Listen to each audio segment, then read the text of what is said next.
到底長洲呢一個交通咁唔方便嘅地方，有啲咩吸引同埋過人之處？今集決定帶大家返去行個圈。哇！我覺得係 amazing，係好食到咧。我哋買咗一隻，暫時覺得佢係全香港最好飲嘅豬潤湯。有冇人話過俾你知長洲邊間糯米糍最好食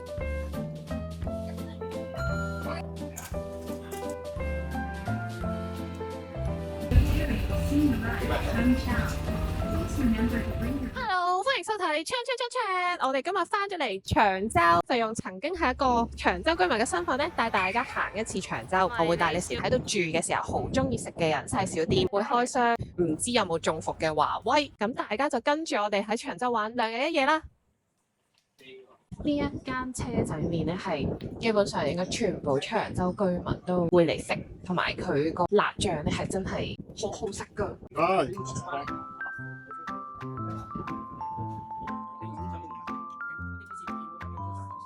呢個蘿蔔係超級清甜。平時我唔食魷魚噶，但係佢個魷魚好好食，因為係唔會韌㗎，係爽口啦，可以咬就咬得開。到豬皮。豬皮咧見到佢係淋晒啦，同埋佢冇毛噶，真貴。啲咖喱完全入晒味，同埋佢煮到咧啫喱啫喱狀啦，係唔會韌噶。我阿婆都食。佢個辣椒醬咧係自己溝同埋炒，用咗好多種唔同嘅辣椒啦。你出邊唔會食到呢個味。咁同埋佢個辣咧都真係幾辣嘅，咁所以唔食得辣嘅可以寫少辣啦，或者你隔離括住寫少少辣都得。我哋食飽啦，嚟長洲玩又真係比較難，深入去啲橫街窄巷度揾到呢啲咁地道嘅鋪頭。咁你晏晝如果想入嚟食一個 proper 啲嘅 lunch 啦，咁多東年就係其中一間係居民都好中意嘅食肆。咁我哋去酒店 check in 先。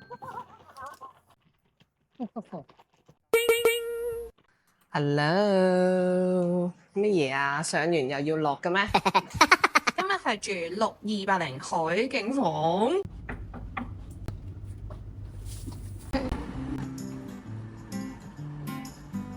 個廁所咧都算係幾大噶，咁浴室暫時我睇嘅清潔程度係可以接受嘅。佢塊簾係白色，門口入嚟呢個位就係一個 open closet， 有個雪櫃。雪櫃咧唔好太大期望咯。跟住咧就係我哋嘅海景房，咁就係大床房。其實嚟華威住咧都係為咗呢個嘅咋。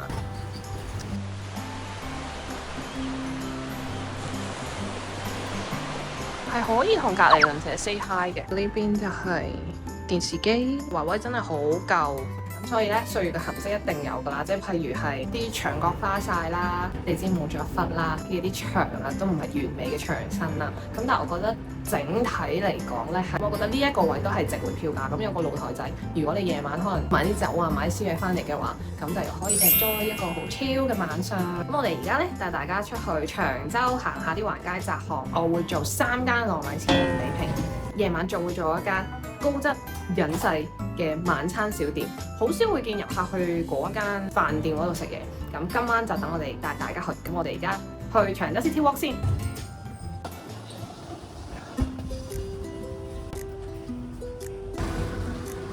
我一陣會介紹就係我哋長洲居民真正認可嘅一間食海鮮。平時如果我哋想來食炒餸食飯嘅話，我哋都係會嚟呢一間。跟住想同大家介紹一個帶小朋友放電嘅好地方。除咗佢有得玩之餘，爸爸媽媽仲可以涼冷氣啊！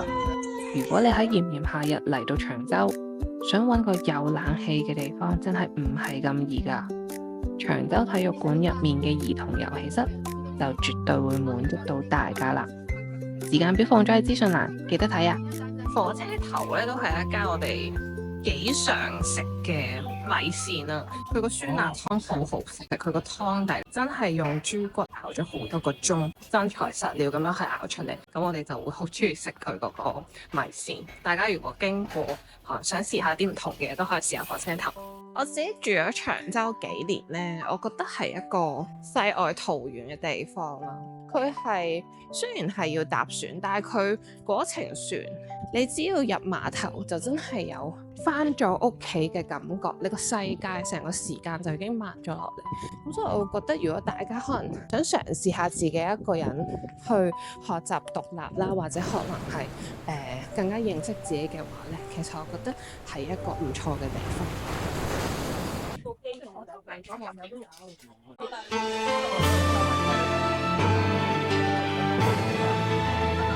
兩層椒魚皮其實真係好夠層椒味，但係又唔會話勁辣。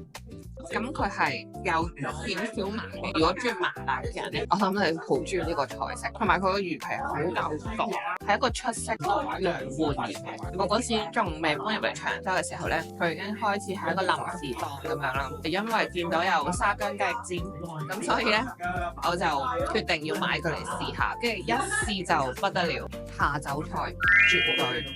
如果你嚟長洲，可能你會買啤酒翻到家飲嘅話咧，我會建議你外賣一盒沙姜雞尖同送酒。同埋佢嘅沙姜雞尖咧係煮得超級入味啦，佢係煮咗好一段時間啦，煮到嗰啲骨同骨中間嗰啲軟骨位咧，你係好輕易已經可以拆開佢。呢個炸豆腐串咧係我好後期先發現嘅一樣絕世美食。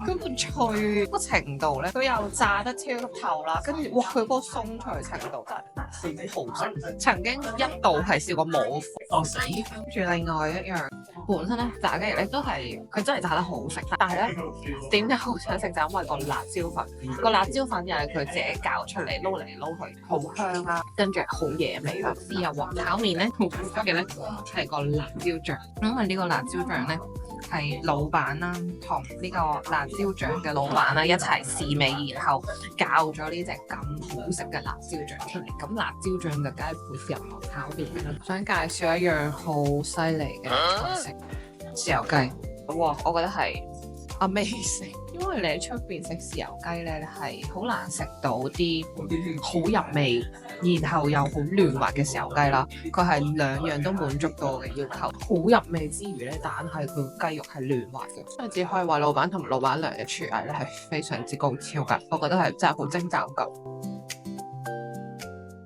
A few moments later，飽啦！我自己覺得咧，住喺長洲係真係唔會成日走去海鮮檔食飯嘅。一嚟佢性價比唔係好高啦，二嚟我真係試過咧600蚊係食唔飽㗎。呢啲小檔就係佢樣嘢都好抵食。如果你喺香港出邊，你要揾一間煮得好食、種類又多，然後性價比又高、抵食嘅，其實真係好難揾到。咁所以如果大家可能入嚟長洲食海鮮食到悶嘅，咁我都建議你可以試一試呢一間小店。同埋如果大家可能聽到我介紹嘅豉油雞係覺得吸引嘅，都歡迎你哋入嚟長洲玩一日試一試呢個豉油雞。或者如果你哋可能都食過一啲好好食嘅豉油雞，你留言喺下面話俾我知，我去比拼一下。同埋咧，佢個豉油雞咧係好食到咧，我哋買咗一隻係要速遞翻中山㗎。我哋轉頭咧會再落嚟探究一下大家好中意嘅長洲宵夜檔。咁如果你哋中意我哋嘅分享，快啲 subscribe 開埋鐘仔搶先睇，同埋 like 我哋嘅 video。記住唔好轉台啊！轉頭見啦。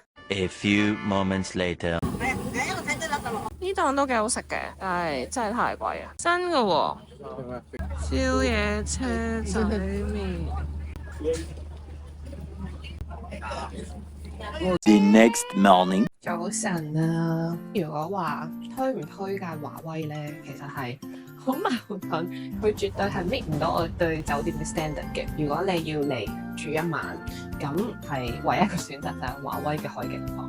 B&B 一間喺碼頭嘅沙灘嗰條路啦，咁其實係冇 view 嘅。咁麗乜就更加冇講啦，因為佢係要再轉上去喺警局對面啦，甚至係有一啲房咧係地牢嗰度嘅。我自己覺得衞生嘅情況咧，華威係做得好啲嘅。我哋而家出發去一間茶餐廳，咁佢入邊有一樣好signature嘅菜式咧，係我都係幾掛住嘅。Let's go！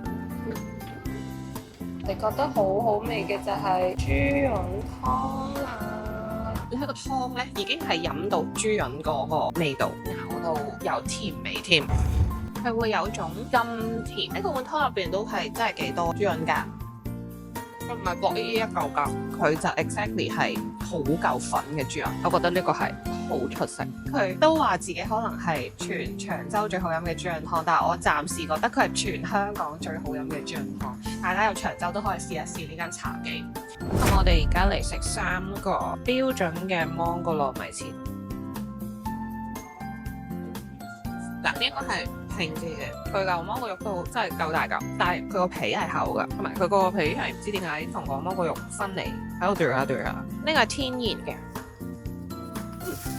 天然係比較細嚿，但係因為天然嘅價錢咧都係最平。其實兩間芒果味道咧係差唔多，咁但係天然個皮咧，佢真係有煙煙韌韌嗰種咬感。平嘅個皮係厚之餘咧係冇嗰種咬感嘅。呢個係長洲冰室。但係長洲冰室嘅芒果香好多喎。佢裏面都係皮啊，就係呢種軟糯，但係呢個皮我一咬開咧，嗰陣芒果香係撲入我個口㗎，跟住同埋個皮咧就係有拉絲嘅狀況出現。我覺得咁樣先係真係最標準嘅芒果糯米糍，呢個先係出色嘅。我哋翻到出中玩啦，咁今次嘅長洲之旅咧就圓滿結束。希望你中意我哋嘅內容啦。下一集應該就會分享我哋喺中山嘅一啲 city walk 或者係一啲親子嘅內容，咁大家可以繼續留意我哋嘅 channel。下次見。